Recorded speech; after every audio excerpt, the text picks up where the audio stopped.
thinking today about, our society seems to be obsessed with thinking machines. Um, we're constantly enthralled by artificial intelligence and systemization of things. And I think that these are great things. I think that using systems can be very helpful, but I don't think that should replace the fact that we are an organic species. So I was started this morning by trying to contemplate this idea of creating something from nothing. This the beauty and the magic of creating something that isn't there today and being the author of something that came from nowhere. But as I thought through that, I thought, well, wait a minute. Can we really create something from nothing? I mean, going back to the principles of physics, is there any new matter being created, or is it just being reorganized into new matter based on chemical compounds? So are we really able to create anything new, or can we simply just reorganize what's there? Secondly, I thought about that as well. It's like, when was the last time anything that was actually created that wasn't a product of its predecessors? I mean, I can't think of anything. I really tried to think of something. Like Steve Jobs' Apple phone was not created from nowhere. It had thousands of predecessor devices that were similar of nature so it just became better, right? So as you think back through time, I mean, you have to go a long way back in time before you'll start to discover things that were, brand new, like Boolean algebra, maybe, or something like that. But even then, scientists and mathematicians and artists have borrowed from and used other people's things and then even then, most of their inspiration was coming from nature. Even the greatest pharmaceutical discoveries that we've ever had have come from nature. So it's like, can you actually create something can you create something new? And I don't think the answer is you can't. I don't think you can. And I started thinking, well, that's just really what it is to be an organic species, isn't it?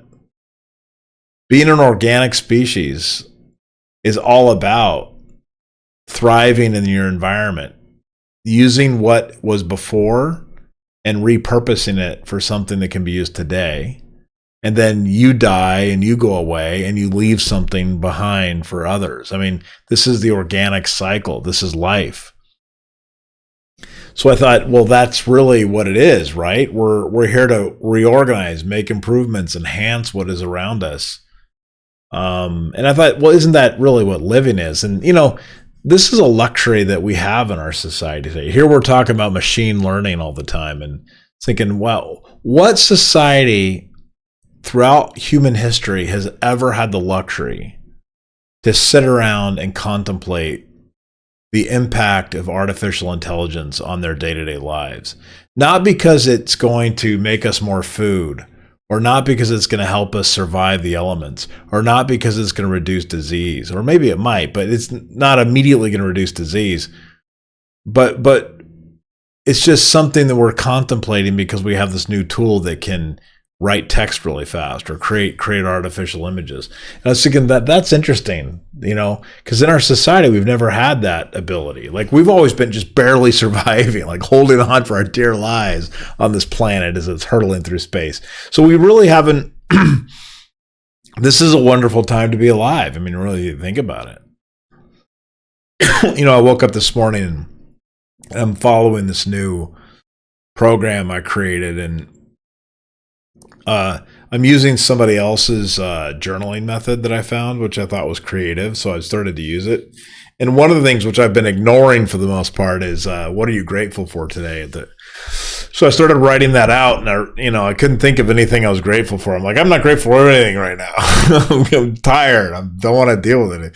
But then I thought, well, wait a minute. I'm really grateful just to be around right now. I mean, just think about it. We are at the pinnacle of human history right now. I mean, there's lots of problems in the world. I mean, no doubt. But if you really think about it, man, this is an interesting time. I mean, for somebody who lives in my area of the world, I mean, there's, I mean, we have homeless people, or we have people that are suffering from disease and mental illness and things like that. I mean, those are all sad, or physical deformity. Those are all, hard. So I don't want to belittle anything that anybody's going through, but one individual's going through, but as a whole, we as a people really have an incredible opportunity to just be creative beings. Like, we have the ability to be involved with the thing that is the closest to us as a species, and that is the creation of life. The creation not only of life, but the creation of beauty, of art, of amazing thoughts and things. And so, it feels like we should just be involved with that act as much as humanly possible. We should get out there and we should every day think about, what can I do to be more organic? What can I do to live and thrive? If you think about organic species, we have the ability to crawl into spaces that nothing else would think of going, of getting our fingers into cracks and making them wider, and expanding when we're completely free. So it's just like, wow, this is, and all this thought about being a machine or systematizing or using AI. I'm sitting there thinking, maybe we should just really enjoy this opportunity that tools are giving us, which is freeing us up from survival so that we can be free, be creative, be organic. So in all of my attempts to self-improve, I hope that I don't forget that just being human is actually a wonderful and beautiful thing. I mean, I went backpacking this year, and in one of the fields I walked by, there was this beautiful array of wildflowers of every different color. And I thought, this is just an incredibly beautiful scene. And as I got closer to the wildflowers, I could see all these imperfections. Some of them had been trampled upon. Some of them had lost leaves. Some of them had been clearly damaged by a heavy rainfall. Some of them had ants crawling all over them. But so there's all these imperfections. But as I took a look at it as a whole, it was incredibly beautiful. So do the flowers of the fields actually care about what they look like? No.